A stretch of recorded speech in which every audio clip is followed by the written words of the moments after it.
เสารถเข็น120 ตันปราจีนบุรีเรียกพี่แต้มเลยบริการเข็นสำหรับเมกะโปรเจกต์และโครงการวิศวกรรมขั้นสูงสุดเพื่อรองรับการเติบโตของอุตสาหกรรมในปราจีนบุรีครับบริการนี้เหมาะสำหรับผู้จัดการโครงการในนิคมอุตสาหกรรม304และโลจนะบริษัทวิศวกรรมและผู้รับเหมาหลักที่ต้องการศักยภาพการยกสูงสุดสำหรับงานซับซ้อนครับขอบเขตงานของเฮาขอบคุ้มการติดตั้งอุปกรณ์หลักในโรงไฟฟ้างานก่อสร้างระบบขนส่งมวลชนและการยกโครงสร้างสะพานขนาดใหญ่ครับเฮามีบริการครอบคลุมทั่วภาคตะวันออกทั้งในชลบุรีระยองฉะเชิงเทราจันทบุรีตราดและปราจีนบุรีครับจุดเด่นของเฮาก็คือเจ้าของรับงานเอง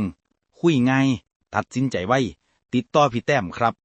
เพื่อการวางแผนที่แม่นยำทุกโครงการปลอดภัยด้วยรถมาตรฐานปจ2และทีมงานผู้เชี่ยวชาญสำหรับโครงการที่ต้องการศักยภาพสูงสุดในปราจีนบุรีโทรเลย24 ชั่วโมง081 246 9298แอดไลน์มาที่@sdc.crane เบิ่งข้อมูลเพิ่มเติมได้ที่เว็บสุขสมบุญเคน .com ครับเซารถเคนต้องพี่แต้มสุขสมบุญเคนเท่านั้นนะครับ